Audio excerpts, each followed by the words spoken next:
সরকারি আবাসন কোয়ার্টারটা ছিল, কোয়ার্টারের অপোজিটই আমার চেম্বার, নুরানি মসজিদের পশ্চিম পাশে। একটা গল্প দিয়ে আমি আসলে আমার খুব সংক্ষিপ্ত আলোচনা করবো। আসলে 10 থেকে 15 মিনিট সর্বোচ্চ একটা গল্প দিয়ে আমি আসলে আমার আলোচনাটা শুরু করতে চাই। তার আগে আমি বলে নেব আমার এই সংক্ষিপ্ত সময়টুকু 10 থেকে 15 মিনিট, এই টাইমটুকু আপনার হবে কিনা আপনাদের? Yes yes or no? একটু রেসপন্স করতে হবে। মনে করেন আমি অনেক কথা বলে গেলাম, আপনারা কোনো রেসপন্স করলেন না, সেই কথার কি কোনো মূল্যায়ন হবে? যেটা হচ্ছে আপনাদের কাছে 10 থেকে 15 মিনিট সময় কি হবে? ধন্যবাদ। আমরা তো পেশেন্ট দেখি, অনেক পেশেন্ট এলোপ্যাথিক ডাক্তারের কাছ থেকে এসে আমাদের কাছে আসে। একটা প্রেসক্রিপশনে একটা লোকের কনস্টিপেশন মানে পায়খানা কষা, ডাক্তার বিভিন্ন ওষুধ লিখে দিছে। আসলে আপনারা বলেন তো যে আসলে এই কনস্টিপেশন কি সারানোর মতো আপনাদের কাছে কোনো মেডিসিন আছে? আপনাদের হাতের কাছে আছে? কেন না? আপনারা যদি প্রতিদিন একটু শাক সবজি খান, বলেন এটার জন্য কি ডাক্তারের কাছে যেতে হবে? ওই লোকটা হচ্ছে একটা প্রফেসরকে 1000 টাকা ভিজিট দিয়ে একটা মেডিসিন লিখে নিয়ে আসছে, সেই মেডিসিনটার দাম হচ্ছে মাত্র 120 টাকা। আমি এই জন্য এই গল্পটা বলতে চাচ্ছি যে আসলে আমরা যে বাস্তবের সাথে যে প্রতিদিন লড়াই করতেছি সেটাকে একটু তুলে ধরতে চাচ্ছি আপনাদের মাঝে। আমার কথা হচ্ছে ওই যে স্যার একটা স্লোগান আছে যে বাঁচতে হলে জানতে হবে। তাহলে আমি যদি প্রতিদিন আমার খাদ্য তালিকায় একটু শাক সবজি রেখি, তাহলে কি কনস্টিপেশনটা কিন্তু হবে না। তাহলে আমার ডাক্তারের কাছে আমি যাচ্ছি কি কমপ্লেইন নিয়ে? আমরা যদি একটু সচেতন হই, আমি বলবো যে 50% রোগ আপনার কাছ থেকে এমনি চলে যাবে। যেগুলা বাকি যে রোগগুলো সেগুলা নিয়ে হয়তো আপনি কি করতে পারবেন না, ম্যানেজমেন্ট দিয়েও সেটাকে সমাধান করতে পারবেন না। যেমন আমি একটা ইনফরমেশন আপনাদেরকে দিতে চাই, আপনাকে নিতে রাজি আছেন? তার আগে আমি বলবো যে আমরা খাবার সকালে হয়তো নাস্তা করি, দুপুরের খাবার খাই, রাতের খাবারটা কয়টার দিকে খাই? কেউ একজন বলতে পারবেন রাতের খাবার কয়টায় খাই? টাইম কিন্তু ঠিক নাই, 10টা 11টা 12 খাইনি আমরা কি করি? কিন্তু গবেষণায়, এটা আমার কথা না, গবেষণায় দেখা যাচ্ছে যে যারা রাতের বেলায় খেয়ে শুয়ে পড়বে তাদের কয়েকটা ডিজিজ হবে। 1 number acidity, 2 number high blood pressure, 3 number diabetes হবে, কোলেস্টেরল বাড়বে, আর পেটটা দিন দিন বড় হতে থাকবে। কেন? কারণ আমরা দিনের বেলা যে খাবারটা খাই, কাজকর্ম করি, সেটা কি হয়ে যায়? ডাইজেস্ট হয়ে যায়, যে ক্যালোরিটা নেই সেই ক্যালোরিটা খরচ হয়ে যায়। আর আমরা রাতের বেলায় যে খাবারটা গ্রহণ করতেছি সেটা কি করবে? আমরা তো ঘুমায় যাচ্ছি, কি করবে? সেটা কি ডাইজেস্ট করতে পারবে? ধরেন কম্পিউটারে একটা কমান্ড করলে সে একটা কমান্ডই ফলো করে, আমাদের বডিটা তাই। বডি হচ্ছে রাতের বেলায় আমাদের বডিতে বিভিন্ন ধরনের হরমোন রিলিজ হয়। কেউ হয়তো কোনো জায়গায় কাইটা ছিঁড়ে গেছে, সেটা ডিপিআরপি জেনারেট করে, শরীরই করে। সাপোজ ধরেন মুরগি ছোটকালে আপনার কেটে গেছে না, হাত কেটে গেছে না, একাই ভালো হয়েছে না ওষুধ খেয়ে ভালো হয়েছে? এমনিও তো ভালো হয়ে গেছে, ছোটকালে কাটছে না, অনেকের হাতও কেটে গেছে না, এমনি কিন্তু ভালো হয়ে গেছে। ভালো হয়েছে না? সেটা কোন সিস্টেমে ভালো হয়েছে? Immunity system. তাহলে আমার বডি নিজেই একজন ডাক্তার, তারে তো সেই সুযোগটুকু দিতে হবে। তাহলে আমরা কি করব? এখন থেকে রাতের খাবারটা মাগরিবের নামাজের আগে যদি খেতে পারেন, তাহলে যে রোগের কথা বললাম এই রোগগুলা থেকে আরো কমপক্ষে 50টা রোগ থেকে আপনি রক্ষা পাবেন। সাধারণত এখন মহামারী কি রোগ ধারণ করছে? ডায়াবেটিস। ঘরে ঘরে ডায়াবেটিস, একজন না, দুইজন না, তিনজন, চারজন। যার ডায়াবেটিস, তার হাই ব্লাড প্রেশার আছে, তার কিডনি সমস্যা, হার্টের সমস্যা, একটার দরকার লেগে আছে। কি বলেন? আছে না? তাহলে আমরা কি করব? রাতের খাবার কখন খাবো? মাগরিবের পর। মাগরিবের আগে। খাবারটা আসলে গ্রহণ করা উচিত। সূর্য উঠবে আপনি খাবেন, সূর্য ডুববে খাওয়া বন্ধ করবেন। দেখবেন প্রাণীকুলের দিকে যদি আপনি তাকান, কোন প্রাণী রাতের বেলায় খাবার খায় না। তাহলে আমরা কেন খাবো? আমরা মিশামিশি কেন আমাদের বডিতে রোগ ডেকে নিয়ে আসবো? আমাদের রোগ এটা আমরাই সৃষ্টি করতেছি, আমরা হয়তো বুঝতে পারতেছি না। আমরা হয়তো কি বুঝতে পারতেছি না। তাহলে কি আমরা একটু হলেও কি সচেতন হলাম? এই মেসেজটুকু কি নেওয়া যাবে? ধন্যবাদ সবাইকে। আরেকটা কথা বলবো, সেটা হচ্ছে যে আমরা যদি আরো কিছু জিনিস মানতে পারি, যেমন আপনারা এখানে আসছেন সবাই, যে কোনো একটা উদ্দেশ্য নিয়ে আসতেন না? সে উদ্দেশ্যটা কি? সেরাজিন। আপনারা বিভিন্ন থেরাপির নাম শুনছেন, ফিজিওথেরাপি, আকুপ্রেশার থেরাপি, সেরাজিন থেরাপি। আমার জানা মতে, আমি একজন ডক্টর হিসাবে আমি বলবো যে যতগুলা থেরাপি আছে, যতগুলা এই পদ্ধতি আছে সুস্থ হয়, সেরাজিন হচ্ছে একটা বেস্ট পদ্ধতি।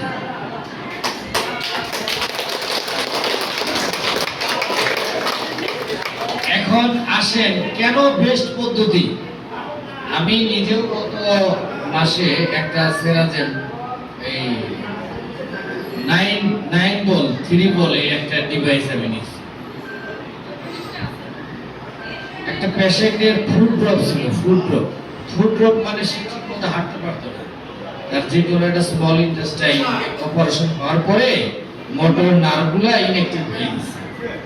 তো মোটর নার্ভ ইনঅ্যাক্টিভ হয়ে গেলে সে বিভিন্ন অনেক টাকা পয়সা খরচ করছে, অনেক খরচ করার পর সে আমার কাছ থেকে নিয়মিত আসে, থেরাপি নিয়ে যায়। সে এই 9 বলের থেরাপি দেওয়ার পরে আলহামদুলিল্লাহ এখন অনেকটাই রিকভারি হয়ে গেছে। তাহলে দেখেন, আমি এই জন্য বললাম যে যদি যতগুলা থেরাপির পদ্ধতি আছে তার মধ্যে একমাত্র এই সেরাজের পদ্ধতি হচ্ছে আমার কাছে একটা বেস্ট একটা পদ্ধতি। কারণ দেখেন, উনি এত চেষ্টা করার পরেও উনি কিন্তু কোনো জায়গা থেকে এখন পর্যন্ত কোনো সলিউশন পান নাই। এই জায়গায় থেকে কিন্তু সলিউশন পেয়েছে। তো উনি আমাকে যেটা বললো যে আরো কয়েকটা উনি মানে উপকার পাইছে। এক নম্বর হচ্ছে তার প্রচুর হাসি কাশি হইত, তার নাক সবসময় বন্ধ হয়ে যেত, বন্ধ থাকতো, রাতের বেলায় নাকটা বন্ধ থাকতো, সেটা চলে গেছে। তারপরে তার হাই ব্লাড প্রেশার ছিল, সেটা অনেকটাই কন্ট্রোলে চলে আসছে, কিছু ম্যানেজমেন্টও দেওয়া হয়েছে, কন্ট্রোলে চলে আসছে। তাহলে আসলে এখানে আমাদের উদ্দেশ্য, যেমন আমারও আসার কিন্তু উদ্দেশ্য একটাই, তাই না? এখানে থেকে কিন্তু আমি নিজেও থেরাপি নিচ্ছি দীর্ঘদিন, প্রায় 1 মাস আমি থেরাপি নিচ্ছি। নেওয়ার পরে যেটা আসলে মনে হয়েছে যে বাংলাদেশে যদি 18 কোটি লোক থাকে, আমি মনে করি এই 18 কোটি লোকের জন্য এই সেরাজিন।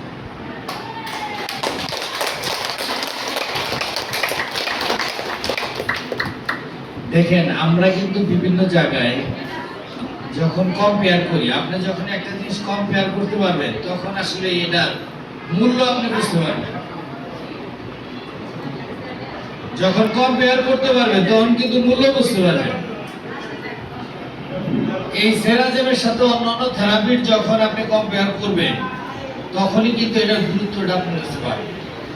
তাহলে আমি বলবো যে আসলে আমি নিজেও এই সেরাজিনের দাওয়াত এবং ইনফরমেশন, যেমন আমাকে যিনি এখানে নিয়ে আসছেন তিনি একজন ডক্টর, হ্যাঁ, তিনি যদি আজকে এখানে না নিয়ে আসতেন তাহলে হয়তো আমি কিন্তু এখানে আসতে পারতাম না। তাহলে তার জন্য একটা জোরে করতালি দেন।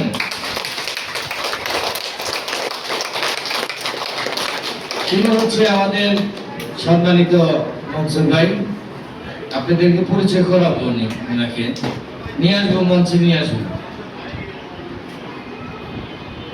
উনি দেখেন আমাকে ইনফরমেশন দেওয়ার পরেই তো আমি আসছি। আসার পরে কারো না কারোর উপকার হয়েছে না আমার মাধ্যমে।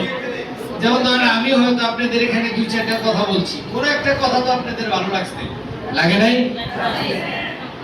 সেটা যদি আপনাদের কোনো উপকার আসে, আপনি যদি এখান থেকে উপকৃত হন, কিছু রোগ থেকে মুক্তি পান, এটা কি হবে?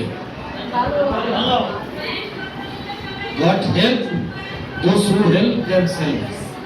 আল্লাহ তাআলা বলছে আমার সৃষ্টি জীবকে তুমি ভালোবাসো, আমি তোমাকে ভালোবাসি। তাহলে আমরা যদি আরেকজনের উপকারে, আরেকজনের ইনফরমেশনে এই কাজটাকে করতে পারি, তাহলে কিন্তু আমার জন্য কি সওয়াব, কি চলতেই থাকবে, চলতেই থাকবে। কিন্তু তাহলে আমরা কি করব? একে অপরকে এই সিরাজের ইনফরমেশনটুকু দিব। কারণ দেখবেন আমার আশেপাশে অনেক লোক, অনেক গরিব বলেন, অনেক লোক কিন্তু এই অসুস্থতায় কাতরাচ্ছে। এমন কোন মানুষ আছে যে তার রোগ নাই? দেখছেন এরকম কোন মানুষ আছে রোগ ছাড়া? তাহলে আমি নিজেও নিব, আরো দুই একজন আশেপাশে যারা আছে তাদেরকে ইনফরমেশন দিব। কেন এই কথাটা আমি কেন বললাম? আমার লাভের জন্য? আমি এই কারণে বললাম যে আমাকে যিনি ইনফরমেশন দিছে, আমি যাদেরকে দিছি তারা তো উপকৃত হয়েছে, এখান থেকে উপকৃত হয়েছে। তাহলে এই উপকৃত কোনো টাকা পয়সা লাগছে? তাহলে ওই লোকটা আপনার মন থেকে একদম খাস দিলে আপনার জন্য দোয়া করবে। এই জন্য বলবো যে এই সেরাজেম আপনার জন্য আসলে কেন, আপনি এই সেরাজেমের থেরাপি আসলে কেন নেবেন, এইটার কিছু একটা কথা বলে আমি শেষ করে দিব।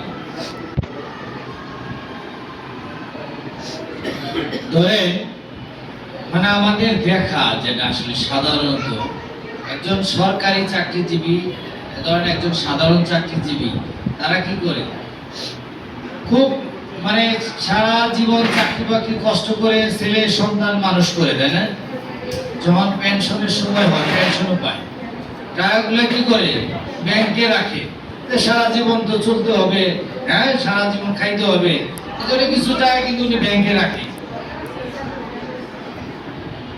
দেখেন লাস্ট বয়সে আসার পরে ওনার এরকম একটা পেশেন্টের গল্প আমি বলতেছি, কিডনি পেশেন্ট। কি পেশেন্ট? Kidney patient. ওনার এমন একটা অবস্থা হয়েছে ডায়ালিসিস পর্যায়ে চলে গেছে। দেন একটা সময় ওই লোক এই বিভিন্ন ট্রিটমেন্ট করে স্কয়ার ল্যাবয়েড হসপিটালে টাকা পয়সাগুলো দিয়ে সব টাকা, ব্যাংকের টাকা, সব টাকা খরচ করে আসছে। উনি নিজেও চলে গেছে, ফ্যামিলিটারও কি করছে, একটা এমন একটা অবস্থানে রেখে গেছে যে তাদের হয়তো চলাই এখন খুব কষ্ট হয়ে গেছে। দেখেন এরকম বাস্তবতার সাথে কি আমরা লড়ছি না, প্রতিদিনই লড়াই করতেছি না? কি আশেপাশে হচ্ছে না এরকম? আপনারা কি এগুলো দেখতেছেন না? তাহলে আসলে আমাদের কি করা উচিত? সেরাজেমের কি দাওয়াত দেওয়া উচিত? কি বলেন? প্রত্যেকের জন্য একটা করে করতালি দেন, কারণ হচ্ছে একটু শুনে গেছেন।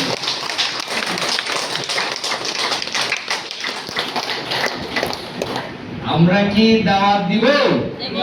কেন দাওয়াত দিব?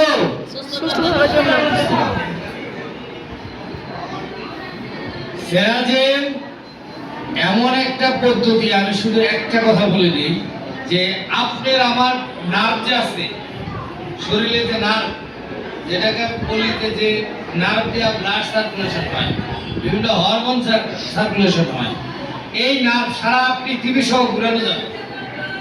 কি করানো যাবে? সারা পৃথিবী ঘুরানো যাবে। তাহলে এই সারা পৃথিবী এই নার্ভ যে ঘুরানো যাবে, অনেক গুরুত্বপূর্ণ এই নার্ভ না? বলা হয়েছে যে আপনার নার্ভ যদি ঠিক থাকে, হ্যাঁ স্পাইনাল কর্ড যদি ঠিক থাকে, মেরুদণ্ড যদি ঠিক থাকে, তাহলে আপনার মানুষটা সুস্থ। দেখবেন আমাদের একটা সমস্যা হলে দেখবেন একটা বয়স হলে হাঁটুতে ব্যথা, হ্যাঁ, পায়ে ব্যথা, মাথায় ব্যথা, বুকে ব্যথা, পেটে ব্যথা, ব্যথার অভাব নেই। কি বলেন? যেখানে ব্যথা হচ্ছে সেখানে মনে করবেন যে ব্লাড সার্কুলেশন কমে গেছে। আর ব্লাড সার্কুলেশন যদি কমে যায় তাহলে কি কমে গেছে? অক্সিজেন কমে গেছে। অক্সিজেন যদি কমে যায় তাহলে কি কমে গেছে? তার খাবার ঠিক মতো কি হচ্ছে, কোষ খাবারগুলো ঠিক মতো নিতে পারছে। আয়শা আপনি বলুন। তাহলে আমি বলবো যে এই যে আমাদের শরীরে যে নার্ভগুলো আছে সেই নার্ভগুলোকে এই সেরাজমের মাধ্যমে কি হয়, অ্যাক্টিভেট হয়। যে নার্ভগুলো আপনার অনেক জায়গায় ব্লাড সার্কুলেশন হচ্ছে না সেই জায়গায়ও কি হচ্ছে, সার্কুলেশন যাচ্ছে। আপনি দেখবেন অনেক মানুষেরই ডায়াবেটিস, পায়ের তলা বা এমন একটা জায়গায় খোঁচা লাগছে সেই জায়গায় হালকায় খোঁচাতে পছন্দ ধরে মানে ভিতরের দিকে ঘাও হয়ে দেখা যায় একটা আন্টি সময় পাও কেটে 7 নম্বর আমার একদম তো এরকম কি হয়েছে দেখছেন কোথাও? কেন হয়েছে এটা বলতে পারবেন? সাপোজ একটা উদাহরণ, মোবাইল দাও। মনে করেন আপনার পায়ে যদি একটা মশায় কামড় যায়, কষ্ট হয়ে দাঁড়াতে হবে। আমরা টের পাই না, কি করে ব্রেন বলে কি, ব্রেনে একটা সিগন্যাল আসে। এই সিগন্যাল বলে হাতকে বলে যে পায়ের অমুক জায়গায় এই, হ্যাঁ, এই পায়ের বৃদ্ধাঙ্গুলে একটা মশা বসছে, মশাটাকে মার। আমরা কিন্তু ওখানে যাই সেটা কি করি, বা ওই মশাটাকে আমরা মারি। কিন্তু আপনি একটা জিনিস চিন্তা করেন যে আপনার পায়ের এমন একটা অবস্থা হয়েছে যে আপনার পায়ে মশা, অনেকে ডায়াবেটিস পেশেন্টে দেখবেন মশায় কামড়াইতেছে টেরই পায় না। এমন হয়েছে এক জায়গায় হাঁটতে হাঁটতে বা একটু পাও চিট করে ফেটে গেছে, সেখান থেকে ঘা হয়েছে, ঘা হয়ে পচে গেছে, একটা সময় পাওই কেটে ফেলতেছে। আমরা কি এরকম একটা অবস্থায় থাকতে চাই? এরকম একটা অবস্থায় পড়তে চাই? তাহলে কি করা দরকার বলেন সবাই? সেরাজমের বিকল্প আছে?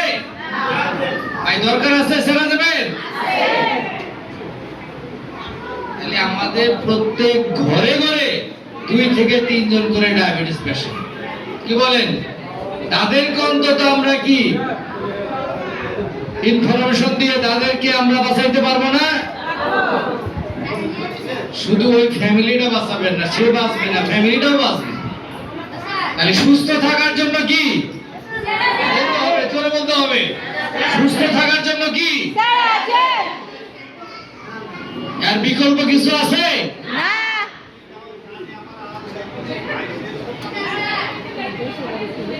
যাই হোক, আমার আলোচনা আমি আসলে আজকে সংক্ষিপ্ত আলোচনার কথাই বলছি।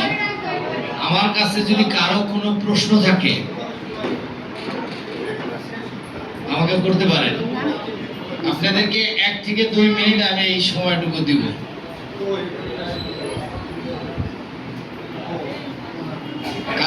কারো কি কোনো প্রশ্ন আছে? যাক, আমি ধরে নিলাম আসলে কারো কোনো প্রশ্ন নাই। আমার আজকের এই আলোচনা থেকে আমি যদি যে কেউ একজনকে বলি, মনে করেন আমি এখানে দাঁড়াইছি, আমি একজন টিচার, কি বলেন? আমার কথা আপনারা শুনছেন না? আমার এই কথা থেকে আপনি কি শিখতে পারছেন? আমি কি এটা টিচার হিসেবে জাস্টিফাই করতে পারি না? জি। বলেন মা, আপনি বলেন কি শিখছেন আজকের এই 10 মিনিটের আলোচনা থেকে? বলেন, মানে যে পয়েন্টগুলো আপনার ভালো লাগছে সেগুলো বলেন। যে আপনি বলছেন যে মাগরিবের আগে খাবারগুলো খেতে সুস্থ থাকবো, আবার নিজের নিয়মিত চলার, নিজের সুস্থতা থাকার জন্য, নিজের শরীরকে নিজে চলার জন্য, থাকার জন্য বলছেন যে খাবারগুলি খেয়ে আমরা রাত্রে খাবার খাবো না, মাগরিবের আগে খাবার খেয়ে যাতে আমরা ওই রাত্রের খাবারটা শরীরে কোনো রোগ না করতে পারি। একটা জোরে একটা তালি দিয়ে দিই।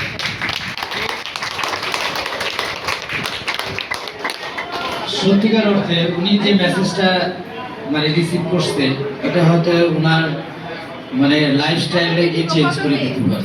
কি বলেন আপনারা? জি। এই মায়ের জন্য জোরে সোরে একটা করতালি। আমি আরো একজনকে আমি দিব, তার আগে আমি একটু আমাদের সম্মানিত ডাক্তার আমাদের মনসুর ভাইকে আমি একটু মঞ্চে ডেকে নিব, কারণ আমি আপনাদেরকে কিন্তু বলছিলাম শুরুতেই, তাই না? এই জন্য ভাইকে আমি বলবো যে আপনাদের সামনে আসছে যিনি দীর্ঘদিন যাবত এই চিকিৎসা সেবায় মানুষের সেবায় নিয়োজিত আছেন। হ্যাঁ, সকাল থেকে দেখেন এই যে করোনা বলেন যত বলেন সব কিছুকে অপেক্ষা করে মানুষের সেবায় যারা নিয়োজিত থাকে তারা কি, তারা এক কথায় বলতে চলে তাদের আল্লাহ যদি আসলে যদি কোনো হিসাব নিকাশ ছাড়াই তাদেরকে বেঁচে দিবে। কারণ আল্লাহ তো আগেই বলে দিচ্ছে আমার সৃষ্টির জীবকে যদি ভালোবাসো আমি তোমাকে ভালোবাসবো। কি বলেন?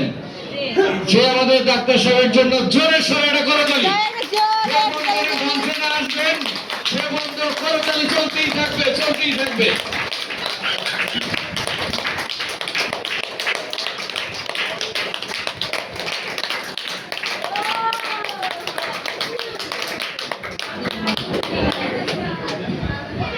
ডাক্তার সাহেবের চেহারা কিন্তু অনেক সুন্দর হয়েছে।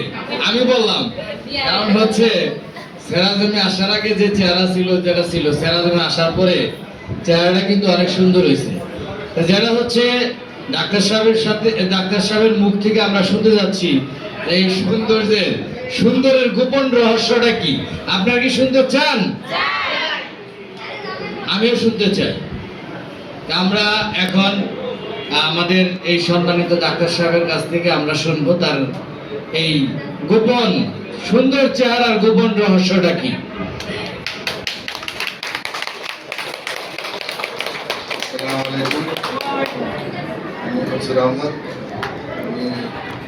পেশাগত জীবনে ফার্মেসি করছি, পেশাগত জীবনে ফার্মেসি করছি, প্রায় 20 বছর পেশার সাথে জড়িত।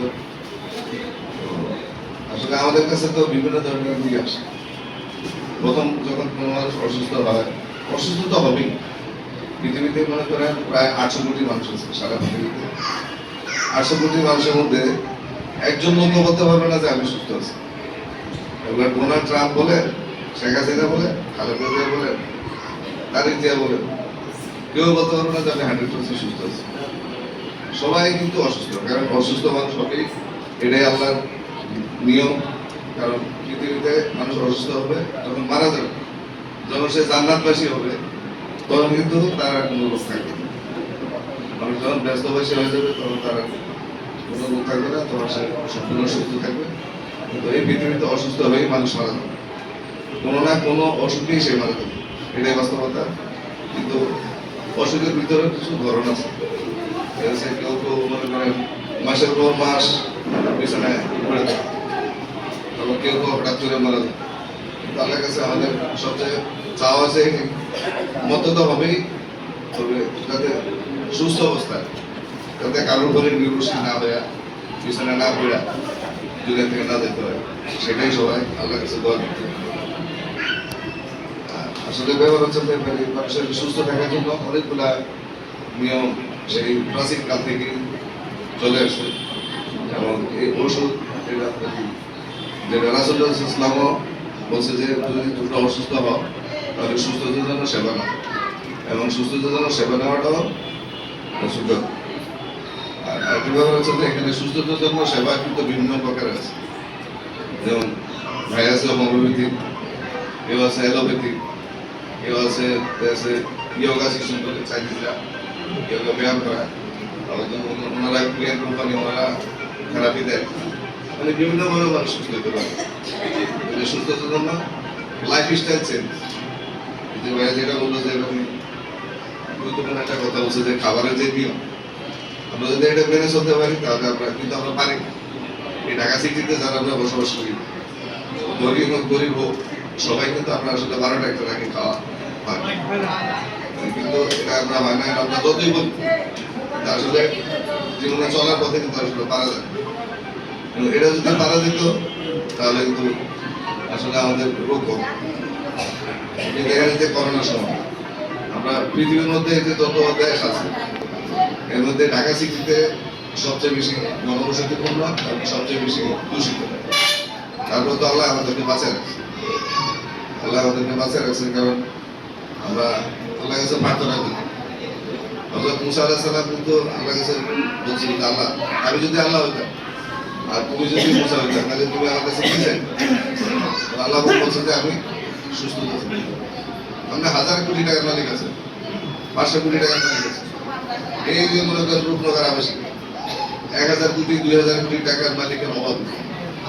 কিন্তু দেখেন এই ব্যক্তি যদি মনে করেন এই পিছনে শুয়ে থাকে, ওনার ফ্যামিলির লোকই 6 মাস পরে বললো যে এই লোক দুনিয়া থেকে জানা গেছে, কিন্তু উনি কিন্তু 1000 কোটি টাকা। তারপরে আমরা আবার সকালে দেখা গেছে বোটানিক্যাল গার্ডেনে হাঁটতে যাই, যারা ওখানে গিয়ে দেখি আপনার কিছু বৃদ্ধ লোক, মানে যাদের বয়স প্রায় 70 প্লাস বা 60 প্লাস, ওনারা নিজের একটা সিনিয়র সিটিজেন গ্রুপ তৈরি করছে। ওখানে গিয়ে ওনারা 12টা 1টা 2টা বৃদ্ধ বসে থাকে সকালবেলা যায়। তো একদিন একজন জিজ্ঞেস করলাম, আমাকে আপনারা এত টাইম পর্যন্ত এখানে থাকেন কেন? বলে যে আসলে এখানে গার্ডেনে থাকি কারণ বাসায় গেলে ছেলেগুলো ঠিকমতো ব্যবহার করে না, কথা বলে না, নিজের স্ত্রী নাই, মানে কার সাথে কথা বলবো সময় পাই না বা সময় দেয় না, কেউ ভালো ব্যবহার করে না, এই মনে দুঃখে এই গার্ডেনে গিয়ে বসে থাকে। তো ওখানে বসে থাকে মানে আনন্দ করে সবার সাথে কথা বলে, এতে তার কাছে খুব ভালো ফিল হয়, মনটা সতেজ থাকে। এই জন্য আমরা জোরে না সরে তারপরে গাড়ি থেকে বসে এরকমই মানুষ কিন্তু সবাই সুস্থ থাকতে চায়, কিন্তু তারপর আর কারণ পারিপার্শ্বিক কারণ আছে। আমরা পৃথিবীর মধ্যে একমাত্র বাংলাদেশি খাবারের মধ্যে ভেজাল, পৃথিবীর কোনো দেশে কিন্তু খাবারের তো ভেজাল। মাছ আলায় ফরমালিন মিশাইতেছে মাছের সাথে, আবার যে ঘরে ঘরে দুধ দিতে আছে সেই দুধের সাথে মিশাইতেছে ফরমালিন, যে ফল বিক্রি করতে আছে সব ফলের সাথে মিশাইতেছে ফরমালিন। এতে কি হয়, মাছ আলায় খাইতেছে দুধের দুধ, বা দুধ আলায় খাইতেছে ফল, ফল আলায় খাইতেছে আবার মাছ। মানে সবাই আলটিমেটলি ওদের সাথে আমরাও এই ঢাকা সিটিতে সবাই আমরা একই খাবার খেতেছি। এতে কি হয়, আমরা যে খাবারগুলো খাই ওই খাবারের দেখা যাচ্ছে 80% আমাদের বডিতে কাজ করা করে, 80% পরিবর্তে 20% কাজ করে। আমরা তো মানে হয়তো বেঁচে আছি আল্লাহর বিশেষ রহমতে, কিন্তু আমরা যে পরিমাণ ভেজাল খাবার খাই, এই ভেজাল খাবারগুলো আমাদের বডিতে দিন দিন টক্সিন আকারে এগুলো জমা হয়, আমরা অসুস্থ হয়ে পড়ি। কিডনি, আপনি কিডনি হাসপাতালে গিয়ে দেখেন যে মনে হবে যে বাংলাদেশের সবাই কিডনি রোগী, তারপর হার্ট ফাউন্ডেশনে যান মনে হবে যে বাংলাদেশের সবাই হার্টের রোগী, খবর নাই। এখন মানে রুগী এত বেশি ছড়াছড়ি, মানে কেউ বলতে পারবে যে আপনি সুস্থ আছেন।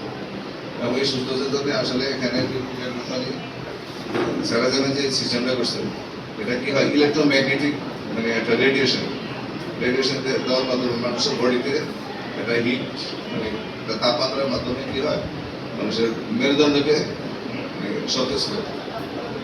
এটার পাশাপাশি যে আপনার যে ব্যাকটেরিয়াগুলো, মানুষের বিষাক্ত ব্যাকটেরিয়াগুলো জমা হয়, এই ব্যাকটেরিয়াগুলো কিন্তু 37°C তাপমাত্রার উপরে গেলে মারা যায়।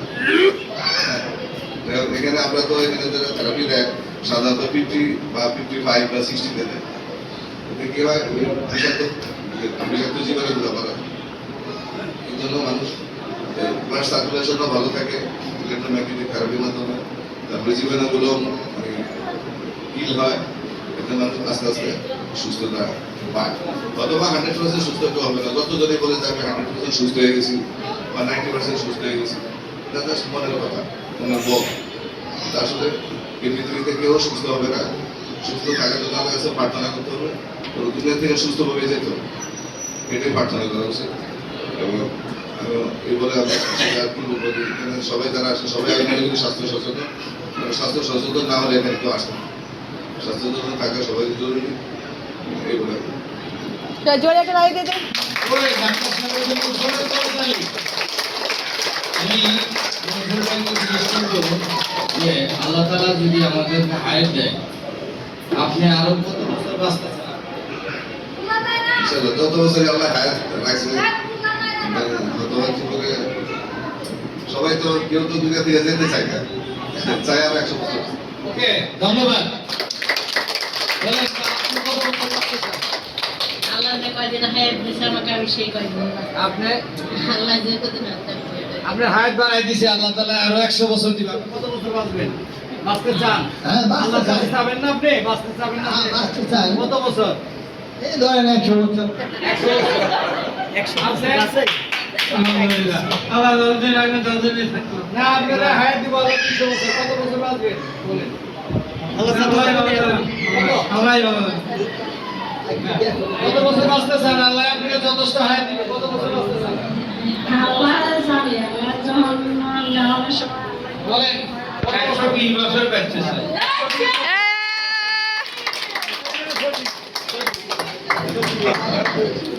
আপনারা জানেন আমাদের মহামারী একটা রোগ ছিল, কি বলতে পারবেন? করোনা। 2035 সালে একটা মহামারী রোগ আসতেছে, নাম শুনবেন? প্রস্তুত আছেন সবাই? সে রোগের নাম কি জানেন? ইনফেকশন। ইনফেকশনের কারণে অনেক মানুষ মারা যাবে। বলবেন কেন? যত অ্যান্টিবায়োটিক আছে কোন অ্যান্টিবায়োটিক আর কাজ করবে না, কোন অ্যান্টিবায়োটিক কাজ করবে না। আজকের সর্বশেষ লাস্ট কথা, আপনারা, আমরা, বাবা, মা, ভাই, বোন যদি সেরাজেমের সাথে লেগে থাকতে পারি, কাউকে ইনফেকশন স্পর্শ করবে না। সজ্জরে একটা তালি দিয়ে দিচ্ছি সবাই মিলে। হয়তো আমার এই কথাটা আপনাদের কাছে একটু তিতা লাগতে পারে। হতে পারে। আমি শুধু একটা কথা বলে যাই, এই যে স্যারে একটু আগে একটা কথা বলছে না, মাছ খাচ্ছেন, মাংস খাচ্ছেন, সব অ্যান্টিবায়োটিক এটার ভিতরে। মুরগির কি খাওয়াচ্ছে? অ্যান্টিবায়োটিক। ডিম খাচ্ছেন, অ্যান্টিবায়োটিক খাচ্ছেন, সব অ্যান্টিবায়োটিক রেজিস্ট্যান্স হয়ে যাচ্ছে। আমরা তো এখন দেখতেছি আপনার কাছে গেছে, অ্যান্টিবায়োটিক দিছে, অ্যান্টিবায়োটিক কাজ করে না, তো কোথায় যাবেন? অ্যান্টিবায়োটিক যদি কাজ না করে আপনার ইনফেকশন ভালো হবে কেমনে? বলেন, আর কোনো আয় আছে? আছে একটাই, বলতে পারবেন? যদি সেরাজেমের সাথে লেগে থাকতে পারেন, আমি ইনশাআল্লাহ কথা দিয়ে যেতে পারি, ইনশাআল্লাহ 2035 সালে কেন, যদি আরো মহামারী ইনফেকশন আসে, ইনশাআল্লাহ সবাই অন্তত সুস্থ থাকবে। সজ্জরে সবাইকে ধন্যবাদ জানিয়ে আজকে এখানে শেষ করছি। আল্লাহ হাফেজ।